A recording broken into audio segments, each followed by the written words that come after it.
बीच है हरि क्षेत्र, जिसको हम हरिद्वार बोलते हैं।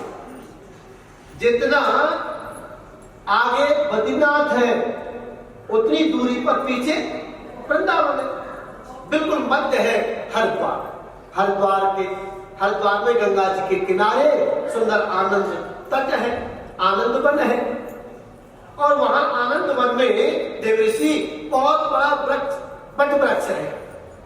क्योंकि संत नारद जी ने निवेदन किया था ना कि महाराज भक्ति माता के मन की कष्ट की निवृत्ति कैसे हो और ज्ञान और वैराग्य का बुढ़ापा दूर कैसे हो। सनत कुमार जी ने कहा कि श्रीमद् भागवत की कथा का वाचन करो, श्रवण करो। संत नारद जी के लगे महाराज कैसे कथा करवाएं। आजकल कथा करवाना भी कोई आसान काम नहीं है। हाँ? पांडाल की व्यवस्था, साउंड की व्यवस्था, पंडित जी की व्यवस्था, सारी व्यवस्था करनी पड़े। तो महाराज मैं भी फक्कर और आप भी फक्कर, मैं भी ठहरा महात्मा और तुम भी ठहरे महात्मा, कैसी व्यवस्था होगी।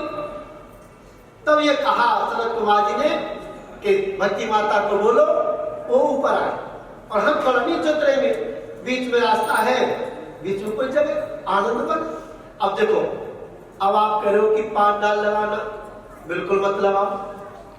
पांडाल की जगह पे तो बट वृक्ष है, बट वृक्ष की बड़ी बड़ी शाखाएं और उसकी सुंदर शीतल छाया में वास कर ले, कथा कर ले। अब आप कहोगे कि स्टेज का प्लान कैसे, स्टेज भी सजाना चाहिए।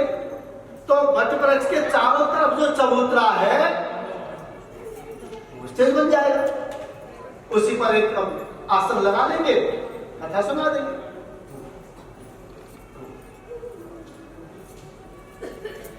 और आप कहोगे गद्दों की बिछैया और गद्दों की व्यवस्था कैसे होगी। तो गंगा जी की जो रेता है ना उसमें संत जन बैठ जाएंगे, गद्दे की जरूरत ना पड़ेगी। तुम तो आयोजन करो। संत नारद जी के लगे कि मैंने ऐसे सुना है कि बिना पत्नी के यज्ञ की पूर्ति नहीं होती। अब महाराज मैं तो फक्कर, कहां से पत्नी लेके आऊं। सनत कुमार जी ने कहा ये कोई नियम नहीं है कि बिना पत्नी के कथा नहीं करवा सकता। क्यों नहीं करवा सकते, करवा सकते। तो ये प्रत्यक्ष प्रमाण नारद जी है। आप सोचोगे कि बिना पत्नी के यज्ञ की पूर्ति नहीं होगी, बिल्कुल हो जाएगी। संत नारद जी आए, सनत कुमार जी को साथ लिया और सीधे आनंद वन, गंगा जी के तट पर आनंद वन है जिसको आनंद तट कहते हैं। आजकल उसका नाम है सुखता। बट वृक्ष के नीचे सुंदर आसन बिछाया और धीरे धीरे संतों की भीड़ आना शुरू होगा। कुंभ जैसा वातावरण बन गया।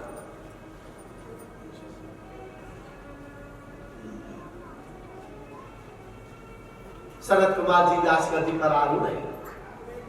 सामने मुख्य श्रोता के रूप में बैठे कौन, संत नारद जी। 3 आसन बिछा दिए, एक भक्ति माता के लिए, दूसरा ज्ञान के लिए और तीसरा वैराग्य के लिए। संकल्प किया संत नारद जी ने।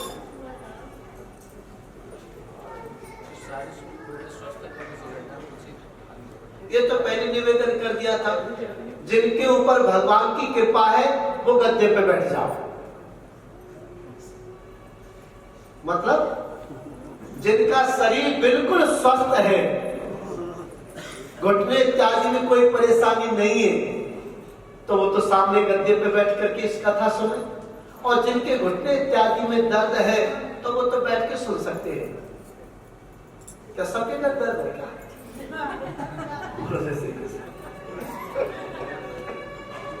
कल कुर्सी और सब दर्द वाले आ रहे तो फिर बोले बाल कृष्ण लाल की जय। देवाने मन मस्ताने मन, देवाने मन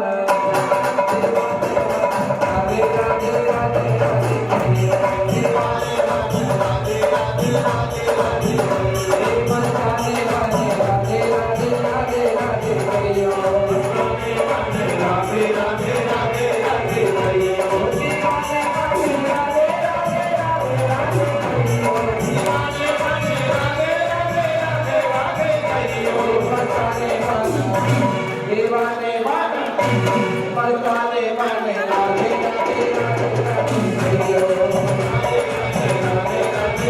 राधे कहियो।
संत नारद जी को सनत कुमार जी ने इतनी सुंदर कथा सुनाई।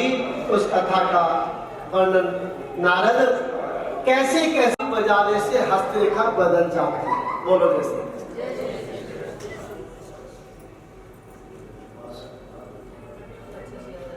और वैज्ञानिक खादा क्या है? आप ताली बजाओ लय से। जो ताली बजाते प्रातः काल नियम से, उसके कभी भी हार्ट फेल नहीं होगा। क्योंकि ये जो हमारा शरीर है, शरीर के सारे पॉइंट हथेली पे। आप जब ताली बजाओगे तो एक्यूप्रेशर होगा, और एक्यूप्रेशर अब नहीं करा। बोलो जैसे तो प्रत्येक पॉइंट का एक्यूप्रेशर होगा तो आपको किसी प्रकार की कोई तकलीफ नहीं होगी। ताली बजाने से हस्तरेखा बदल जाती है। और जब कथा पूर्ण हो जाए तो यहाँ कोई ज्योतिषी हो जो जन्मपत्री देखते हो, हस्तरेखा देखते हो, उनके पास में जाइए और बोलना, पंडित जी मेरी हस्तरेखा को देखो। पंडित जी हस्तरेखा देखेंगे, कहेंगे भैया इसमें भाग्य रेखा थोड़ी छोटी हो रही है और राहु केतु वाली रेखा थोड़ी बड़ी हो रही है। उपाय पूछ के मत आइए, कहीं उपाय वहीं पूछा आप तो वापस घर आ गए। अब आपके यहाँ कथा चल रही है, नियम से आओ कथा में, और कथा में आकर के जब भी भजन हो तो मीठी मीठी ताली, बेढंगी तौर पर नहीं, लय पर ताली बजा के भजन गाना। और जब 7वें दिन पूर्ति हो जाए, 8वें दिन हवन भंडारा होगा या कब होगा, 4 तारीख। फिर पूर्ति के बाद फिर पंडित जी के पास, कहीं बीच में इंस्टीट्यूट लेके बताइए कि एक भजन हो, इंस्टीट्यूट से नाप लेंगे भाग्य रेखा कितनी रेखा बड़ी घटी, आपको कुछ कहते ही नहीं। 8वें दिन फिर जाइए पंडित जी से कहना, पंडित जी हमारी हस्तरेखा देखो। तो पंडित जी हस्तरेखा देखेंगे, देखेंगे बाप रे इसमें राहु केतु वाली रेखा तो नजर ही नहीं आ रही और भाग्य रेखा लंबी।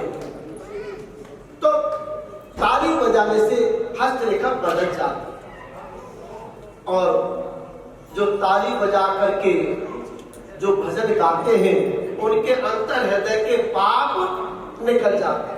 अब किसी ने पूछा महाराज वो पाप निकल के जाते कहाँ हैं? तो संत जी ने कहा कि जो ताली बजा करके भजन नहीं गाते हैं उनके सर पर आरूढ़ हो जाते हैं। और जिनको अपने अंतर हृदय के पाप निकालने हो तो वो तो ताली बजा के भजन गई हो, और जिनको अपने अंतर हृदय में बैठाने हो तो बिल्कुल चुपचाप बैठे नहीं। मेरा क्या जाता है, पर फायदा तो तभी होगा जब आप मीठी मीठी ताली बजा करके भजन गाएंगे। आपको तो फायदा होगा, मेरे को डबल फायदा होगा, बोलो जैसे। मगर यहाँ लोग अपने दुख से दुखी नहीं है, दूसरे के सुख से ज्यादा दुखी है। मेरा थोड़ा सा नुकसान होने के बाद में पड़ोसी को ज्यादा नुकसान हो जाए, अच्छी बात है। मेरी भली एक फूट जाए पर पड़ोसी की तो दोनों फूटेगी। ये भाव जहां होता है वहां सम्मति नहीं है। हम सबका भला करेंगे तो क्या हमारा भला नहीं होगा? सर्वे भवन्तु सुखिनः, सर्वे सन्तु निरामया, सर्वे भद्राणि पश्यन्तु मा कश्चित् दुःखभाग् भवेत्। हम सबकी मंगल कामना करेंगे तो क्या हमारी अमंगल कामना होगी? जब हम सबके लिए सुख मांगेंगे, सबके लिए संपत्ति मांगेंगे तो हमारे लिए परमात्मा अपने आप दे देगा। हम दूसरे को कुआ खो देंगे तो अपने लिए तुरंत तैयार है। इसलिए सबको समभाव से देखो, सबके हित की कामना करो। जब सबके हित की हम कामना करेंगे तो परमात्मा हमारे भी हित की कामना करें। आज परम आदरणीय सूत्री महाराज कहते हैं कि तुम भद्रा तटे पूर्वम भूतमोत्तमम् यत्र बड़ा स्वधर्मेण सत्य कर्म सत्य तत्पराः। शरद कुमार जी ने कहा था ना, इस भागवत को कथा सुनने से मानव की तो गति होती है, मतलब यह है कि मानव पाप कर्म करते करते करते करते मृत्यु को भी प्राप्त हो जाए और वो मर करके भूत जिंद भी बन जाए। उस प्रेत की शांति के लिए अगर भागवत कथा कराए तो प्रेत की भी मुक्ति हो जाए। संत नारद जी के लिए महाराज हमारी समझ से बाहर है रही है बात, थोड़े सरल भाषा में समझाओ। तो शरद कुमार जी कहते हैं कि तुंगभद्रा नदी के तट पर एक सुंदर गांव है, एक नगर है, जिस नगर का नाम है उत्तम नगर। और उस उत्तम नगर में सभी सम्भ्रांत जाति के लोग निवास करते हैं, सभी जाति के लोग। उसमें एक पंडित जी भी निवास करते हैं। उन पंडित जी का नाम है आत्मदेव, जिसकी आत्मा देवत्व में रमण कर रही हो, देवत्व में जिसकी आत्मा रमण की गई हो, उसका नाम है आत्मदेव। बड़े विद्वान है, परमित भाषी है, सर्व संपन्न है, धनवान, भगवान का भजन करते हैं। जैसे पंडित जी धर्मात्मा है, उनकी पंडितानी एकदम विपरीत है। बोलो जैसे कैसे? पंडित जी धर्मानंदी, ये धर्मावलंबी, भजनानंदी, सर्व संपन्न है, और पत्नी एकदम विपरीत स्वभाव वाली है। यथा नाम तथा गुण, जैसा गुण है पंडितानी में वैसा ही नाम है धुंधुली देवी। पंडित जी का नाम है आत्मदेव पंडित जी। यथा नाम तथा गुण, जैसा नाम भगवान की कृपा से वैसे ही गुण। अब पंडितानी का चरित्र सुनो। पंडित जी तो चले जाते यजमानों की यहाँ पूजा पाठ हवन इत्यादि करने के लिए, और दिन भर साम्राज्य रहता पत्नी का। अब पत्नी क्या करती, कभी पड़ोसी से झगड़ लेती, कभी सामने वाले से हंसी मजाक कर लेती, कभी उसके पास बैठ जाती, कभी सिर उससे झगड़ा कर लेती। बस दिन भर साम्राज्य रहता पत्नी का, धुंधली देवी का। और शाम को पतिदेव जब हवन पूजा पाठ करके वापस आते, तो पत्नी धुंधली देवी आरती का थाल लेके दरवाजे पे खड़ा हुआ, और जैसे दरवाजे पे खड़े होकर के पतिदेव आते, तो आरता उतार करके पति को अंदर प्रवेश दिला। इतना आदर सत्कार करने लगी पंडित जी की पंडितानी। तो पंडित जी के अंतर हृदय में पत्नी का स्थान ऊंचा होगा। देखो कितनी सम्मान करती है मेरा, कितना आदर सत्कार करती है। आरती का थाल लेकर के दरवाजे पे खड़ी हो जाती है, मुझे बुलाती, मेरी सेवा में रत रहती है। अब हुआ ऐसा, पंडित जी के ये दुम माता है, कभी बछड़ा बछिया नहीं हुआ। पंडित जी के घर में एक तुलसी का विरवा है, वो सदैव सूखा रहता है। पड़ोसियों का आना जाना कुछ शुरू हो गया। बोलो जैसे एक बात कहूं, बिना भगवान की कृपा से अच्छे पड़ोसी आपको नहीं मिलेंगे, और जो ज्यादा ही बढ़िया पड़ोसी मिल जाए तो आपको फ्लैट बैक नहीं पड़ेगा। बोलो जैसे कैसे? हाँ, जो ज्यादा ही बढ़िया पड़ोसी मिल जाए। अब पड़ोसियों का आना जाना शुरू हुआ। निवेदन किया, पंडित जी क्या बात है, आपके घर में जो तुलसी का विरवा, हम तो हमेशा सूखा ही देखते। पंडित जी के लिए कहने लगे, क्या मालूम भैया, जल सिंचन तो मैं रोज करता हूं, इसमें भी अगर पौधा सूख जाए तो इसमें मेरा क्या दोष है। अब दूसरे पड़ोसी आ गए, उन्होंने कहा, पंडित जी एक बात बताओ, हम पिछले 7-8 साल से तुम्हारी गौ माता को देख रहे, कभी बच्चा नहीं हुआ। पंडित जी के लगे, भैया मुझे क्या मालूम, हरा हरा चारा तो रोज खिलाता हूँ, सुंदर ठंडा ठंडा जल तो पिलाता हूँ, सेवा शुश्रूषा करता हूँ, और फिर भी बच्चा नहीं हुआ तो उसमें मेरा क्या दोष है। अगले दिन तीसरे बढ़िया वाले पड़ोसी आ गए, पंडित जी अब हमें पता चल गया, आपके घर में तुलसी का वृक्ष क्यों सूख गया, आपके घर में गौ माता बांझ क्यों हो गई। आज हमें मालूम चला। क्या आपके बेटा नहीं है ना? आप अपने पितरों को जो तर्पण देते हो, पिंडदान करते हो, पितरों के निमित्त जो ग्रास निकालते हो, वो तुम्हारे पितर प्रसन्न होकर के स्वीकार नहीं कर पाते। इसी पाप की वजह से तुम्हारे गौ माता बांझ हो गई और तुलसी का वृक्ष सूख गया। इतने बड़े विद्वान ब्राह्मण की बुद्धि को विकृत बना दिया पड़ोसियों। रात को उठे, इतने अपने जीवन को धिक्कार करने लगे आपने पंडित जी, मेरा रहना ही बेकार, मेरा जीवन बेकार। रात के 12 बजे उठे और घर को छोड़ सुदूर जंगल में प्रवेश किया और चलते चलते सुदूर जंगल में पहुंच गए, निर्जन वन में पहुंच गए। उस निर्जन वन में क्या देखा? सुंदर सरोवर को देखा। सरोवर के चारों तरफ ऋषि मुनियों के आश्रमों को देखा। मन में बड़ी थोड़ी प्रसन्नता हुई और जैसे अंदर आश्रम में प्रवेश किया,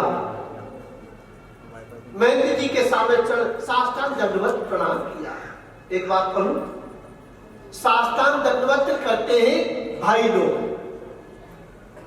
साष्टांग मतलब इस तरह से, और हमारी माताएं बहनों को पंचांग दंडवत करनी चाहिए।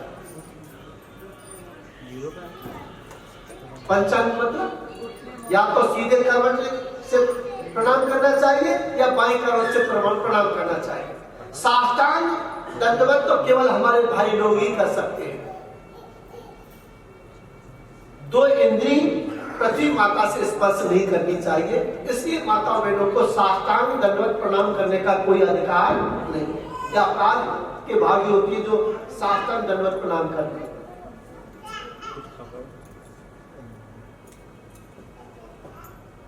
पंडित जी ने साष्टांग प्रणाम किया।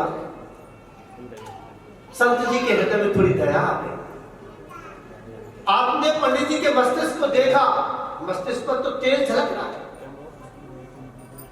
पंडित जी कहने लगे, बेटा वैसे तो तुम मुझे विद्वान ब्राह्मण मालूम होते हो, आपका परिचय क्या है और आपका यहाँ आने का कारण क्या है, आप हमें बताओ ना। पंडित जी ने कहा, मेरा नाम आत्मदेव है। आपने सत्य कहा, मैं ब्राह्मण हूं। और आपने कहा किस कारण से यहाँ आए हो? ऋषिवर, मेरे कोई बेटा नहीं और मुझे कुछ नहीं चाहिए, केवल एक बेटा चाहिए। आप चाहो तो मेरी मस्तिष्क रेखा को बदल सकते हो, आप चाहो तो मेरी हस्त रेखा को बदल सकते हो। और सुनो, बिना पुत्र प्राप्ति के वरदान लिए मैं घर वापस नहीं जाऊंगा। संत के हृदय में दया आई और कहने लगे, पंडित जी क्या करो बेटा लेकर? बेटा क्या करता है? हम आपसे पूछे बेटा क्या करता है? बोलो जय श्री कृष्ण। हम बेटा को जन्म क्यों दे, बेटा को उत्पन्न क्यों करते हैं, क्यों दिलाते हैं जन्म? बेटा करता क्या है? हाँ जी बोल साहब बताओ। बोलो जय श्री कृष्ण। हमारे हिंदू वैदिक सनातन धर्म में 16 संस्कार होते हैं और बेटा को हम पैदा इसलिए करते हैं, वो खोपड़ी फोड़ता है। बोलो जैसे हिंदू वैदिक सनातन धर्म में 16 संस्कार है और 16 संस्कारों में अंतिम संस्कार जो है ये 16वां, जिसको हम जब अंतिम संस्कार करते हैं तो कपाल क्रिया बोलते हैं, वो अंतिम संस्कार है 16वां। और कपाल क्रिया संस्कार केवल बेटा ही करता है। संत जी ने कहा, पंडित जी क्या करोगे बेटा लेकर के? बेटा हम पैदा इसलिए करते कि वो खोपड़ी फोड़े, और जब हमने खोपड़ी फोड़वा ली है तो पड़ोसी के बेटा से फोड़वाने की क्या परेशानी? भाई खोपड़ी फोड़वानी है तो पड़ोसी के बेटा से फोड़वा ली, कुछ नहीं। कोई बेटा साथ नहीं देता, क्या करोगे बेटा लेकर के? पंडित जी माफ करना, ये बात मेरी बात आपको बुरी लगी होगी, मैं सत्य कहता हूं पंडित जी, अगर आपको बेटा ही चाहिए तो मेरे गोपाल जी को बेटा बना लो ना। पंडित जी सत्य कहते हैं हम, ये सांसारिक बेटा तो धोखा दे सकते हैं, ये हार मास वाले जो बेटा तो धोखा दे सकते हैं, मगर मेरा जो गोपाल रूपी जो बेटा है वो जीवन पर्यंत आपको धोखा नहीं देगा। पंडित जी ने सोचा, इन संत महात्माओं की लीला ही अपरंपार, इन संत महात्माओं के सामने क्या दुख प्रकट किया, ये तो वेद वेदांत का बखान सुन कर देते। पंडित जी के लिए महात्मा जी, ये मुझे कथा नहीं सुननी, ये मुझे प्रवचन नहीं सुनने, मुझे केवल बेटा चाहिए और केवल बेटा चाहिए। और सुनो, बिना पुत्र प्राप्ति का वरदान दिए मैं घर वापस नहीं जाऊंगा, सर फोड़ करके तुम्हारे सामने अपने प्राणों को गवा दूं, पर मुझे बेटा चाहिए। कहते कि संत जी के हृदय में दया है। कहते संत हृदय नवनीत समान। संत का हृदय कैसा होता है? नवनीत। नवनीत कहते हैं मक्खन को, मक्खन कितना कोमल होता है। तो संत का हृदय, साधु का हृदय है मक्खन से भी 1000 गुना कोमल संत का हृदय होता है। साधु का मतलब क्या है? साधु का मतलब यह नहीं है कि गेरुआ वस्त्र धारण कर दिया साधु बन गए। साधु का मतलब यह है कि जो बिगड़े हुए कार्य को साध ले, भाई को नाम तो साधु है। बाकी तो आजकल स्वादी तो बहुत है, बोलो जैसे साधु बिगड़े, जो बिगड़े हुए कार्य को साध ले, भाई को नाम तो साधु है। संत के हृदय में दया है। अंदर कोठरी में प्रवेश किया, वहां से फल लेकर के आए, फल को पंडित जी को निवेदन किया और सब नियम धर्म बतला दिए।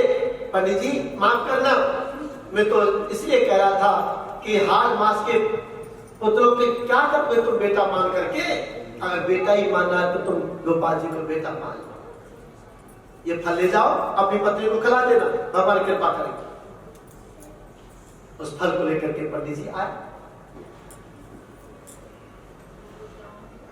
और जैसे अपने महल में प्रवेश किया, पत्नी ने स्वागत सत्कार किया। अब पंडित जी ने अपने बैग में से वो फल निकाला, अपनी पंडितानी को दिया, देवी इस फल को तुम खा लो, भगवान कृपा करेंगे आपके बेटा हो जाएगा। फल दिया ही था, इतने में धुंधली देवी की सहेली आ गई, मुंह बोली बहन आ गई, बोलो जैसे के साथ। हाँ, और भगवान की कृपा उसके ऊपर बहुत बढ़िया है। 8 तो बच्चे हो ही गए, 9वां 2-4 दिन होने वाला है, बोलो जैसे के साथ। हाँ, अब धुंधली देवी ने कहा, बहन देखो, ये तुम्हारे जीजा जी की तो बुद्धि है खराब। कैसे? हाँ, अब बुढ़ापे में कोई बेटा होएगा और फल खाने से है जाना बेटा, ये तो कन्फर्म है कि फल खाने से बेटा होगा नहीं, बेटा तो पति पत्नी के माध्यम से होगा। चलो हो भी गया, इस फल को मैंने खा लिया, मैं गर्भवती हो जाऊंगी। धीरे धीरे गर्भ जैसे मास बढ़ेंगे वैसे मेरे गर्भ की वृद्धि होगी। जब मैं 9 महीने पूर्ण करने वाली होंगी तो मेरा पेट बड़ा हो जाएगा, और 9 महीने में ही बीच में मेरे घर में आग लग गई मान लो, अब मुझे दौड़ना पड़ेगा, भागना पड़ेगा घर से। अब पेट मेरा बड़ा होगा तो मैं कैसे दौड़ लगाऊंगी, कैसे भागूंगी? मैं तो जल करके राख हो जाऊंगी, मैं तो मर जाऊंगी। मुझे नहीं, ये बुढ़ापे में इनकी बुद्धि कैसे सटा गई? क्या सोचा है ना तो बुढ़ापे में पेट आके। सुन, मेरे पतिदेव तो बड़े भोले भाले हैं, इनको तो यही मालूम नहीं कि बच्चा होता कैसे। मान ऐसा करो, तेरे ऊपर तो भगवान की कृपा, अब इस बार जो तुम्हारे बेटा हो उस बेटा को तुम मुझे दे देना और मैं अपने पति को राजी कर लूंगी। कैसे राजी करोगे? मैं ऐसा कहती हूं कि मैं अपने पति से अभी कहना शुरू कर दूंगी, बस बस मेरे होने वाला है। मैं एक बात बता, ये जो पंडित जी फल लेके आए, इस फल से बेटा होगा नहीं होगा इसकी परीक्षा कैसे करके देखें?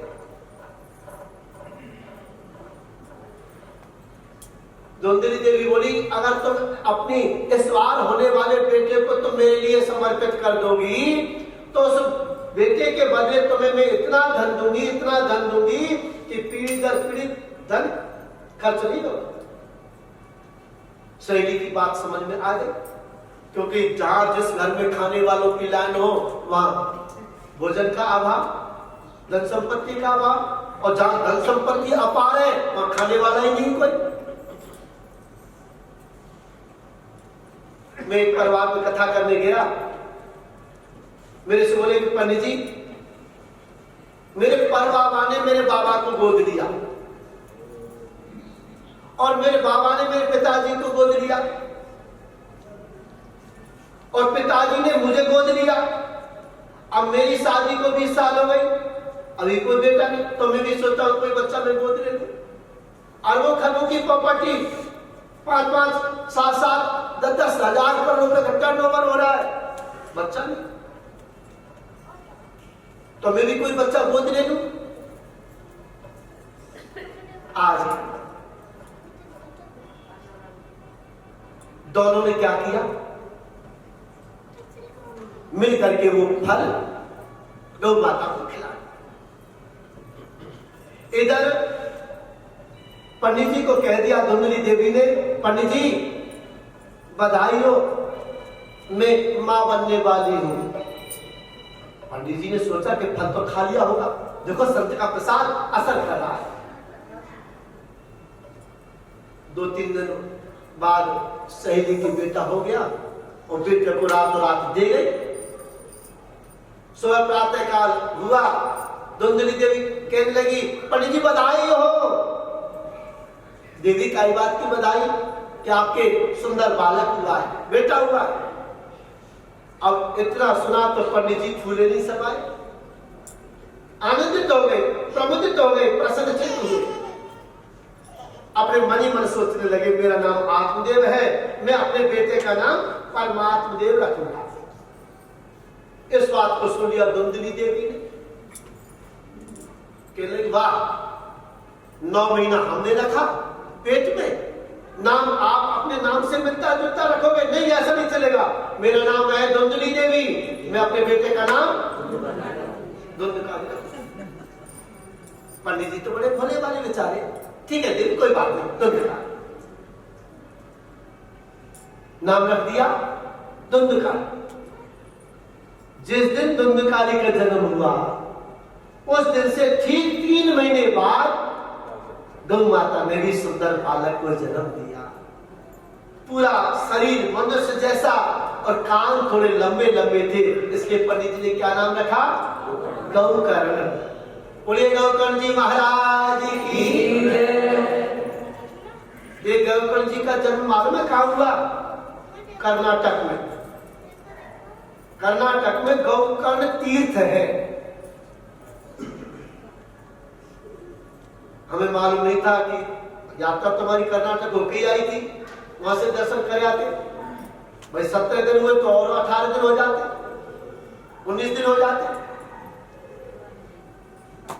आपने देखा होगा वहां 4 नगर है, एक है गौकर्ण तीर्थ, एक है शंकर जी का वहां मंदिर है, हमारे भारत का सबसे ऊंची शिखर है शंकर जी के मंदिर की, और एक उड़प्पी, वो नवी उमर वाले उड़प्पी नहीं, बोलो जय श्री कृष्ण। हाँ, उड़प्पी जगह। जितने भी हमारी संप्रदाय है उन संप्रदायों के मठ उड़प्पी में है। बड़ा सुंदर वातावरण है वहां का, प्राकृतिक छटाएं, प्राकृतिक सुंदर। प्लानिंग अभी तो खैर नहीं करेंगे क्योंकि जल्दी जल्दी यात्रा हो रही है। ये जब बद्रीनाथ की यात्रा संपूर्ण हो जाएगी तो उसके बाद में गौकर्ण तीर्थ की व्यवस्था बनाएंगे, जहां पर गौकर्ण जी महाराज का जन्म हुआ। अब दोनों भाई धीरे धीरे बड़े होने लगे, स्कूल में एडमिशन दिला दिया। पढ़ लिख करके गौकर्णो पंडितो ज्ञानी धुंधकारी महाखल, पढ़ लिख करके गौकर्ण जी महाराज तो विद्वान बन गए और ये धुंधकारी महाखल दुष्ट रह गया, मूर्ख रह गया। एक बात कहूं, जिस माता पिता के एक बेटा हो, माता पिता को बहुत ध्यानपूर्वक बच्चे की देखभाल करनी चाहिए। बच्चेपन में अगर गुटखा खाना सीख गया ना तो बिगड़ने की पहली सीढ़ी पार।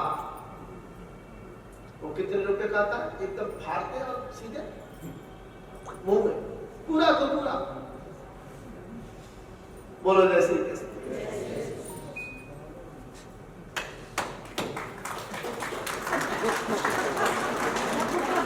मैंने कब कहा ताली बजाओ?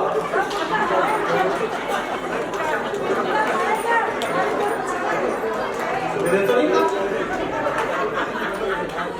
बोलो जैसे कैसे। जब ताली बजाने कहते तब ताली नहीं बजाते। हाँ, हम तो बिगड़ने की दूसरी सीढ़ी बता रहे और तुम खुशी मना रहे हो। वो ताश पत्ता खेलने वाले, और ताश पत्ता खेलना शुरू कर दिया तो बिगड़ने की दूसरी सीढ़ी पार। यहां पंडित जी से थोड़ी गलती हो गई, ज्यादा देखभाल नहीं कर पाए। गोकर्ण जी तो विद्वान बन गए, तीर्थ यात्रा को चल।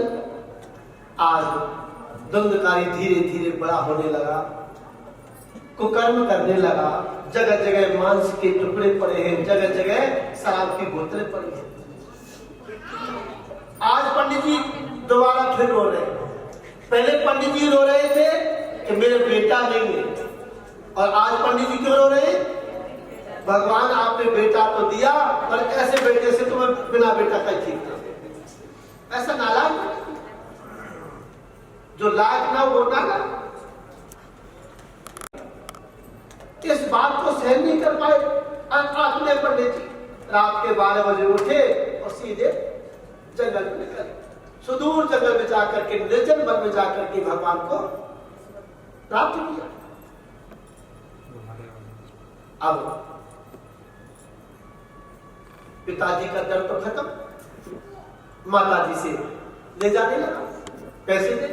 अब माताजी भी कहती बेटा सब कुछ तेरा ही तो है, ले जा, कोई बात नहीं।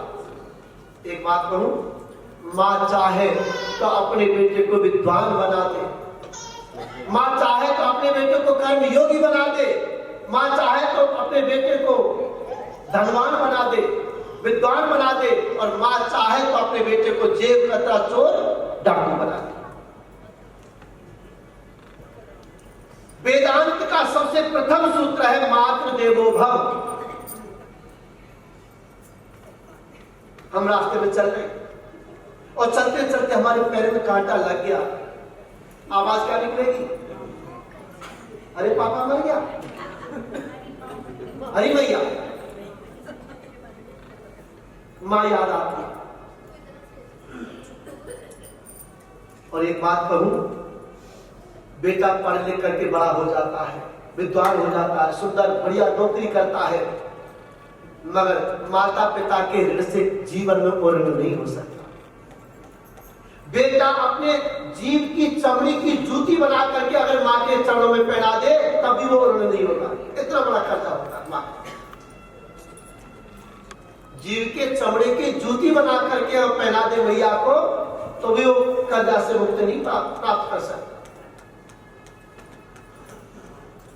तो वेदांत का प्रथम सूत्र है मातृ देवो भव, माता को देवी मान। दूसरा सूत्र है पितृ देवो भव, पिता को देवता मानो। तीसरा सूत्र है आचार्य देवो भव, गुरु को देवता मानो। और चौथा सूत्र है अतिथि देवो भव, अतिथि देवो। अतिथि का मतलब क्या? अतिथि न अतिथि, अतिथि जिसकी ना तो जाने की तिथि निश्चित हो और ना ही आने की तिथि निश्चित हो, उसको बोलते अतिथि। रात के 11 बजे आपके पास में फोन आया और फोन पर बात की कि आपके यहाँ 10 मिनट में 4-5 मेहमान आपके खास पहुंचने वाले। तो आपने सारी व्यवस्था आपने की, खाने की, पीने की, उठने की, बैठने की, सोने की सारी व्यवस्था आपने की। क्या ये अतिथि सत्कार है? नहीं, ये कोई अतिथि सत्कार नहीं।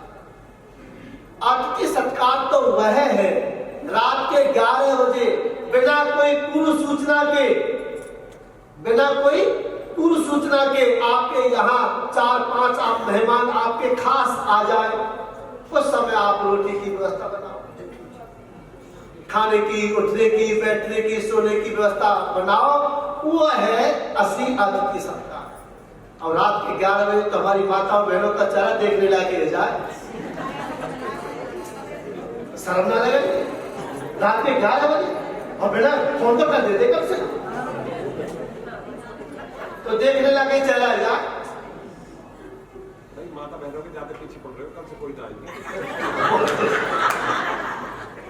एक बात तो ये बुराई नहीं है, ये हमारी माताओं बहनों का स्वभाव है।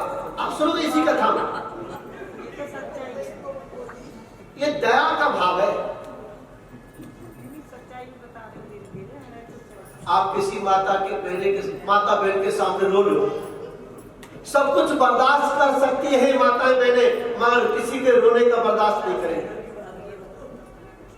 आपका बेटा छोटा और वो मिट्टी में खेल रहा है और मिट्टी में सना हुआ पिताजी के पास पहुंच गया और पिताजी ने बढ़िया इस्त्री कराए हुए कपड़े पहन के सफेद वाले, और बेटा तुरंत पिताजी के पास में आया और गोद में चलने लगा।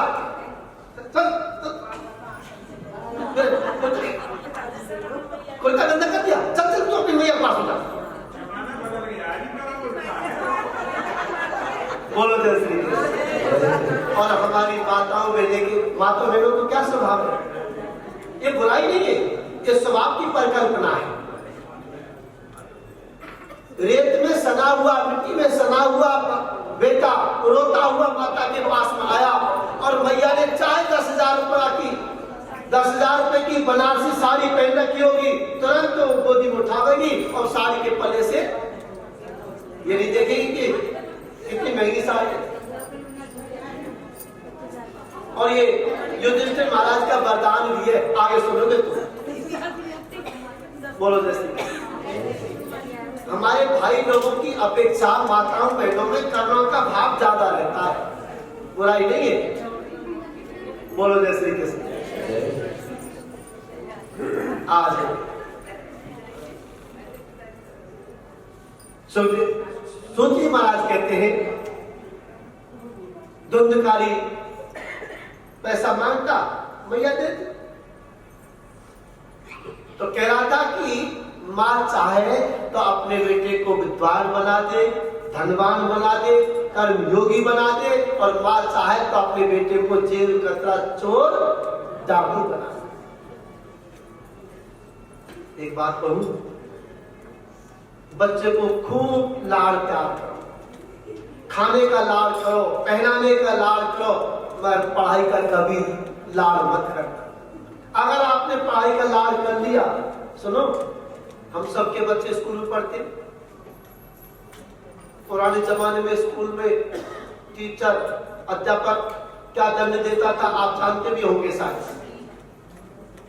आपने अपने स्कूल में, बच्चे के स्कूल में पेरेंट्स मीटिंग में जब जाते हैं, अपने बेटे की ओर ले ली, यानी बेटे की तरफ से आप टीचर से लड़ने लगे, तो आप निश्चित रूप से मानना कि अपने बच्चे के भविष्य को तुम खराब कर रहे हो। जबकि टीचर से तो केवल पेरेंट्स मीटिंग में यही कह के आना कि भगवान श्रीमान अध्यापक जी, ये जो मेरा बेटा इसको खूब, हाँ बोलो दस, जितना कुटाई करेंगे गुरु उतना ही निखर के आएगा। और आपने पक्ष ले ली तो, क्योंकि देखो गुरु कभी अपने शिष्य का अहित चाहता है क्या? गुरु कोई गुरु गलत नहीं मानता, ये आपकी अपनी सोच है। जितना गुरु ताड़ना देता है उससे ज्यादा डबल प्यार भी करता है गुरु। गुरु भगवान तो नहीं है, पर भगवान से कम भी नहीं है गुरु। गुरु का मतलब क्या है? गुरु माने अंधकार और रू माने प्रकाश। जो अंधकार को समाप्त कर दे, ज्ञान की अनुभूति कर, या प्रकाश की अनुभूति करा दे, जो अज्ञान को समाप्त करके ज्ञान की अनुभूति करा दे, भाई को नाम गुरु है। और गुरु का एक और कार्य है, जैसे हम अपनी बेटी को पढ़ा लिखा करके बड़ी करते हैं, जब जवान हो जाती है उसके लिए वर ढूंढते हैं। और वर भी कैसा? कोई खानदान का नहीं, कोई रिश्तेदार नहीं, कोई नातेदार नहीं, कोई गोत्र का नहीं, और यहां तक कि अब यहां तो खैर 2 ही गोत्र बचे हैं शादी के टाइम पे, हमारे ब्रज में तो 4 आज भी बचे, खुद का, माँ का, दादी का और नानी। तो बताओ, जो 4 गोत्र से अलग, बिल्कुल अनभिज्ञ, बिल्कुल कोई अनजान उस लड़के को ढूंढेंगे और अपनी कन्या का विवाह, अपनी कन्या का हाथ उस वर को दे देंगे। जैसे हम अपनी कन्या का हाथ वर को देते हैं, सेम वही गुरु का कार्य है। गुरु का क्या कार्य है? गुरु अपने शिष्य या शिष्यारूपी बेटा या बेटी का हाथ परमात्मा को पकड़वाते, ये गुरु का कार्य। 365 दिन होते, 365 दिनों में साल भर में 364 शिष्य के होते। 364 दिन में शिष्य कभी भी कहीं भी कैसे भी बात कर सके गुरु से, मगर एक दिन गुरु का होता है। वो कौन सा होता है? आषाढ़ शुक्ल पक्ष की पूर्णिमा, जिसको हम गुरु पूर्णिमा। साल भर में तुम कहीं भी अपने गुरु से मिलने नहीं गए, मगर साल भर में कम से कम एक बार कम से कम मिलना चाहिए। तो गुरु भगवान तो नहीं है, पर भगवान से कम भी नहीं। गुरु गोविंद दोनों खरे, ताके लागू पाए, और बलिहारी गुरु आपने जिन गोविंद दियो मिला।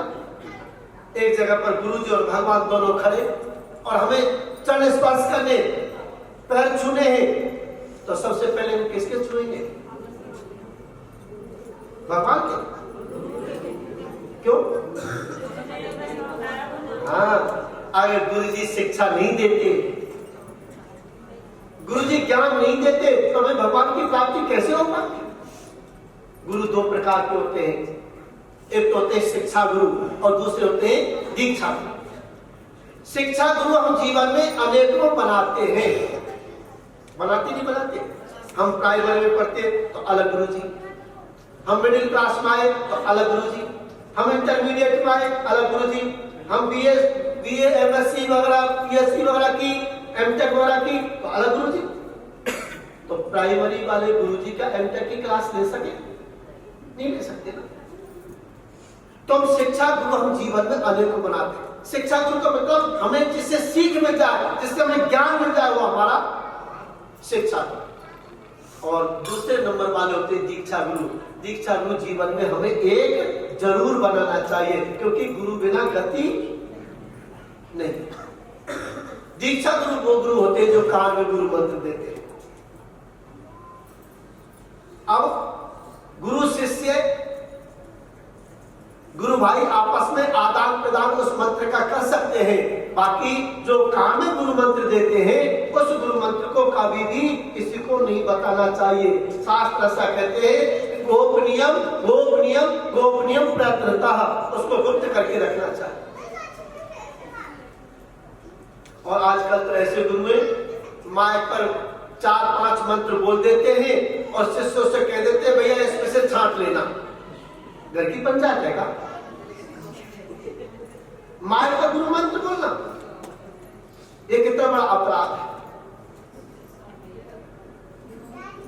तो दीक्षा गुरु जीवन में एक जरूर बनाना चाहिए, उसको जीवन में बदलना नहीं चाहिए। और शिक्षा गुरु हम जीवन में अनेकों बनाते।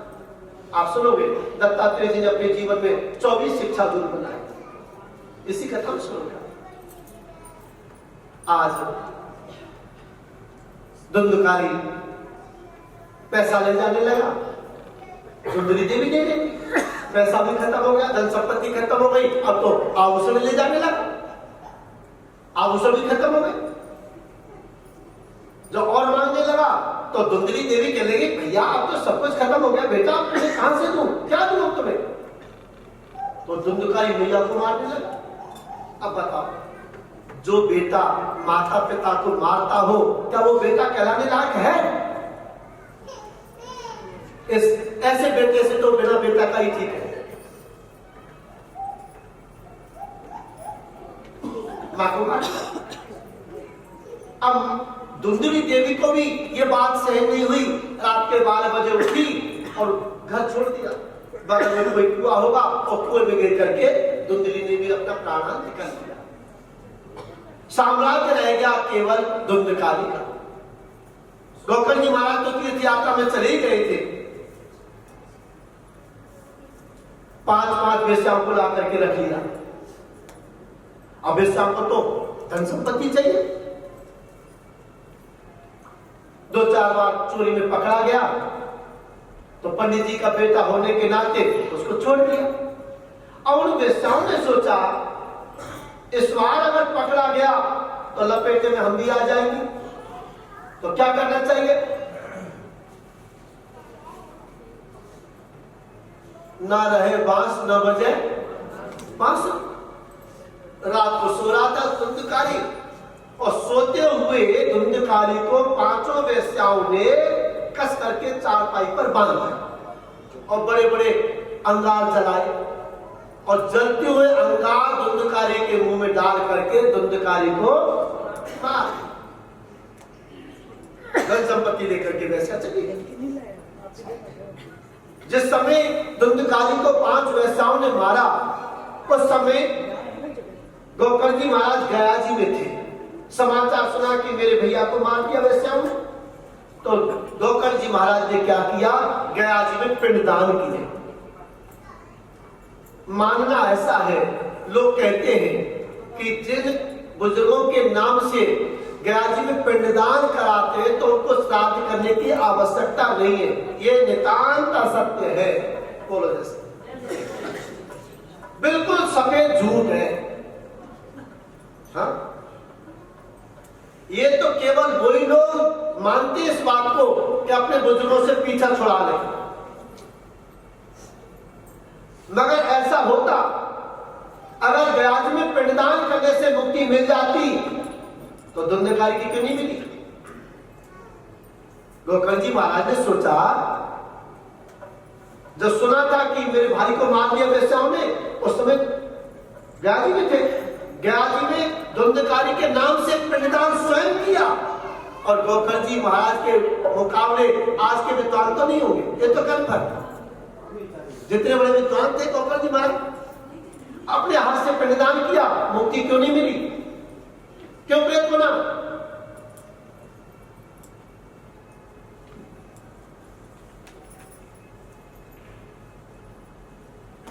गोकर्ण जी महाराज ने पिंडदान किया, वापस लौट के आए।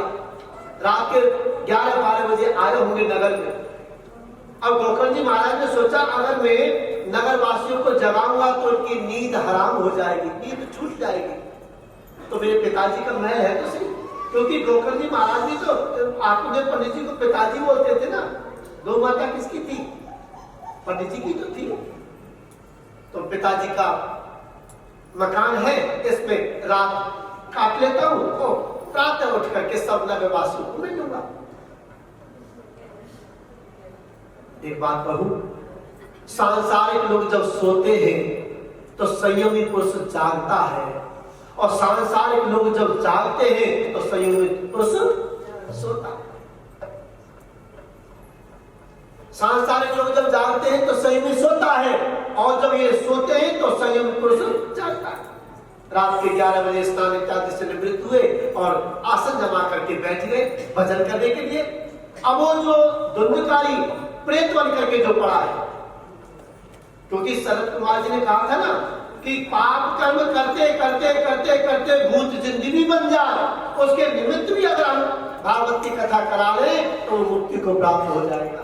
वही उसी का उदाहरण दे रही है शरद कुमार जी। भजन करने के लिए बैठे, तो वही धुंधकारी प्रेत बन करके काली काली छाया सामने खड़ी है। कभी जल बरसने लग जाता, कभी शेर की दहाड़, कभी हाथी की चिंगार, कभी बादल गरजने की आवाज, ऐसे अपशब्द दिखाई देने लगे। एकदम भयभीत हो गए गौकर जी महाराज और हाथ में जल लेकर के वो जो सामने काली काली छाया प्रतिमा को जो देखा और जैसे सिंचन किया और कहने लगे, अरे भैया तुम कौन हो? अरे भले आदमी हमें तुम क्यों डराते रहो? वो काली काली छाया कहने लगी, मैं हूं मैं कौन? मैं तुम्हारा बड़ा भाई धुंधकारी। गौकर जी महाराज कहने लगे, अरे भैया धुंधकारी ये क्या बात है? ये मुझे समाचार तो मिल गया था जिस समय तुम्हें पांचों बेसाओं ने मिलकर के मार दिया था, उस समय मैं गया में था और मैंने अपने हाथ से तुम्हारे निमित्त पिंडदान किए। तुम्हारी गति कैसे हुई? धुंधकारी कहने लगा, भैया माफ करना, मेरे निमित्त आप एक बार नहीं, दो बार नहीं, 1000 बार भी गया में पिंडदान कर दोगे तो मेरी मुक्ति नहीं हो सकती। और भैया मैं प्रेत बन के पड़ा हूं, इस प्रेत योनि में बड़ा कष्ट मिलता है, मुझे सहन नहीं होता। मुझे धिक्कार है कि मेरा भाई इतना बड़ा विद्वान और मेरी दुर्गति हो रही है। भैया मुझे उपाय मेरी मुक्ति का साधन आप करो जिससे मेरी मुक्ति हो जाए। अब कहां मन लगे भजन? गौकर जी महाराज सुबह प्रातःकाल ब्रह्म मुहूर्त में स्नान किया। स्नान करने के बाद में और भुवन भास्कर सूर्य नारायण को अर्घ्य दिया। अर्घ्य देते समय भुवन भास्कर सूर्य नारायण से निवेदन किया, हे भुवन भास्कर सूर्य नारायण भगवान, इतना बताओ कि प्रेत की मुक्ति का उपाय क्या है? भुवन भास्कर सूर्य नारायण ने आकाशवाणी के द्वारा निवेदन किया, गौकर जी महाराज प्रेत की मुक्ति का उपाय अगर आप जानते हो तो केवल और केवल भागवत की कथा करो। कहां तसल्ली गौकर जी महाराज आनंद खान में व्यास गद्दी की तैयारी की और व्यास गद्दी की जो तैयारी की थी, सामने आसन बिछा दिया, संकल्प किया, भैया धुंधकारी आप जहां कहीं भी हो, आपके निमित्त मैं भागवत की कथा कर रहा हूं, आप आकर के विराजमान हो जाइए, आप श्रवण कीजिए। अब प्रेत के शरीर तो होता है क्या? प्रेत के शरीर तो नहीं होता। धुंधकारी आया और तेज हवा चल जाती, धुंधकारी उड़ जाता, बड़ी समस्या। धुंधकारी ने सोचा क्या करना चाहिए। इतने में क्या देखा, व्यास गद्दी जहां बनी हुई थी उसके दाहिनी तरफ एक बांस का बगीचा था। आपने देखा होगा बांस एक गांठ से दूसरी गांठ तक खुला होगा। उस बांस की ग्रंथि में बैठ गए। उस बांस के बगीचे में सप्त ग्रंथि का एक बांस था। जब उद्देश्य से अनुष्ठान किया जाता है तो बांस जरूर लगाते। वो अलग बात है कि इधर जगह नहीं थी, वो धुंधकारी जी को इधर बैठा दिया प्रेत को, कोई बात नहीं है तो व्यास गद्दी की बगल में। अब वो धुंधकारी बांस की ग्रंथि में बैठ गया। एक बात कहूं, जैसे सप्त ग्रंथि का बांस होता है ऐसे ही हमारे शरीर में भी सप्त ग्रंथि है। काउंट करो, ये हो गया 1 2 3 4 कमर 5 घुटना 6 और पंजे 7। प्रत्येक मानव के अंदर भी सप्त ग्रंथि है और एक एक दिन की कथा से एक एक ग्रंथि खुल जाए, राग, द्वेष, अविद्वेष, अहंता, ममता, लोभ, मोह, ये 7 ग्रंथि हो गई। जैसे हम अपना मकान ईंटा, पत्थर, रोड़ी, बदरपुर वगैरह सब सीमेंट मिक्स करके बनाते हैं, ये भी तो 7 धातु से बना हुआ है। ये जो स्ट्रक्चर बना हुआ है मनुष्य का, इसमें भी 7 धातु लगी हुई है, इसमें भी 7 ग्रंथि हैं। तो प्रत्येक दिन की कथा के माध्यम से प्रत्येक ग्रंथि का निवारण हो जाए, यही तो भागवत कथा का महात्मा का महत्व है। बांस की ग्रंथि में धुंधकारी बैठ गया, पहले दिन की कथा का विराम हुआ, सज्जनों पहली ग्रंथि फट गई, दूसरे, तीसरे, चौथे, पांचवे, छठे दिन की कथा का विराम हुआ, सब ग्रंथि फट गई। और जैसी 7वें दिन की कथा का विराम हुआ सज्जनों, 7वीं ग्रंथि भी, उसमें से देवत्व स्वरूप हो गया कौन? धुंधकारी। धुंधकारी के लिए विमान आया और विमान पर आरूढ़ होने लगे धुंधकारी। सनत कुमार जी क्या हो रहा है भाई? भगवान के पार्षद ने कहा, धुंधकारी जी ने एकाग्रचित्त होकर के भागवत की कथा सुनी ना महाराज, इसलिए इनके पास में विमान हम लेकर के आए, इनको वैकुंठ लेके जा। तो सनत कुमार जी ने कहा, यहां जो कथा अकेले धुंधकारी ने नहीं सुनी है, यहां तो हजारों संत विराजमान है, उन सबने कथा सुनी है। अगर भागवत की कथा आप कह रहे हो कि भागवत की कथा सुनिए तो धुंधकारी के लिए विमान आया, तो भैया यहां तो हजारों संतों ने कथा सुनी है, तो विमान लेकर के आना, तो सबके लिए विमान लेकर के आओ ना। ये पंक्ति भेद क्यों, ये दुराव क्यों? भगवान के पास उन्होंने कहा कि महाराज, कथा के श्रवण से कथा के फल में भेद हो जाता है। शरद कुमार जी कहते हैं, अत्र बहवो सन्ति श्रोतारो मम निर्मला, या तो हजारों संतों ने कथा सुनी। कैसे? देखो, श्रोता 3 प्रकार के होते हैं। सबसे पहले नंबर के होते श्रोता। कथा का देखो, आज की तो छोड़ दो, आज तो 3 बजे कथा शुरू हुई, कथा का समय है 2 बजे, तो 2 बजे नहीं बल्कि 1:45 बजे आकर के यहाँ, क्योंकि हमारे साथी लोग 2:30 बजे बैठ जाते हैं, बैठ जाएंगे कल 1:30 परिवार कृष्णलाल की 1:30 बजे 1:45 बजे हमारे साथी बैठ जाएंगे, आकर के सुंदर सुंदर भजनों का आपको आनंद दिलाएंगे और ठीक 2 बजे कथा शुरू होगी। तो सच्चे श्रोताओं का लक्षण क्या है? कथा का समय 2 बजे तो 1:45 बजे आकर के सुंदर जगह पर स्थान ग्रहण करके बैठ जाए और बीच में इधर उधर की बातें ना करें। बातें भी करनी है तो जब भजन हो तो सुंदर सुंदर सुर लहरी में कीर्तन गाएं, मीठी मीठी ताली बजा करके,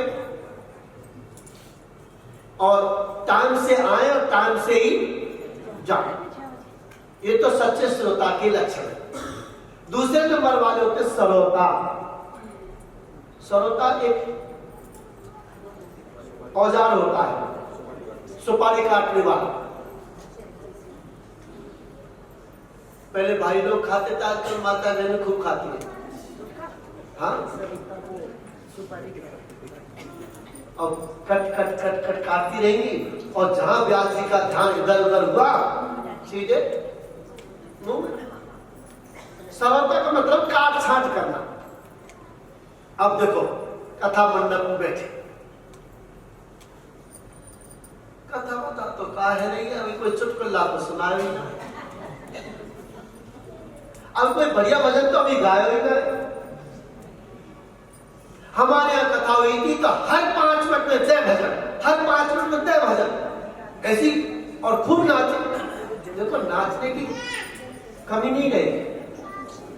कहते हैं कि जो भगवान के कीर्तन में नाच लिया उसको 84 लाख योनि में नाचने की आवश्यकता नहीं पड़ती। और जो अपने पोते की शादी में बैंड के सामने जो नाच लिया उसको 84 लाख योनि में नाचने से कोई रोक नहीं सकता। तो हमें 84 लाख योनि से हमें छुट्टी करवानी है तो भगवान के सामने खूब नाचो। ये दूसरे नंबर वाले सरलता के लक्षण है। काटछांट करना। हमारे कथा हुई थी तो क्लास को इतना बढ़िया सजाया था, इतना बड़ा बनाया था, यहाँ तो कोई सजावट ही ना। वो अलग बात है कि कोई वचन दे करके कोई मुकर जाए। बोले बाल कृष्ण लाल की। विश्वास ही कर सके आदमी। ये है सरलता के लक्षण। यानी 4 घंटे में कम से कम 50 गलती तो निकाल देंगे व्यासी में, 50 गलती निकाल देंगे कथा आयोजक में और 50 गलती निकाल देंगे संगीत वालों में। ये 4 घंटे उनके ऐसे ही व्यतीत हो जाते हैं। ये नंबर 2 वाले सरलता। और जहां तीसरे नंबर वाले होते हैं वहां हमें बड़ी शांति मिलती है। हाँ, अब तो ये तो छोटी जगह, जब मैदानों में कथा होती है तो वहां तो सर ही सर दिखाई दे दूर दूर तक। अब वहां अगर ऐसे जो तीसरे नंबर वाले आ जाएंगे तो गड़बड़ हो जाएगी ना।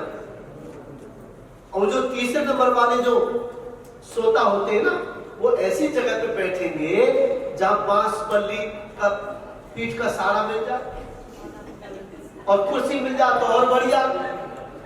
और बड़ी बड़ी कथाओं में तुम सोफा, जो वीआईपी लोग आते हैं उनके लिए सोफा डलवाते, सोफा मिलेगा तो कहने की बात ही ना। ऐसी समाधि लगती है। 4 घंटे देख तो ना और कहेगी आनंद आ गया। कथा बड़ी प्यारी कही। अब पड़ोसन कुछ चालाक ज्यादा निकली, पूछ लिया कि आज गाजी ने कौन सा प्रसंग सुनाया। नहीं वो तो मुझे ध्यान नहीं है, पर कथा पढ़ी। अरे ध्यान कहां से जब सोने से फसल उठ जाएगी तो बोलो जैसे। तो चाहे तीसरे नंबर वाले होते तो हमें शांति इसलिए मिलती है, डिस्टर्ब नहीं होता। आराम से कथा सुना, बेचारे व्यास जी कथा सुनाते रहो और श्रोता तीसरी कैटेगरी में आ जाते हैं, श्रोता। तो भैया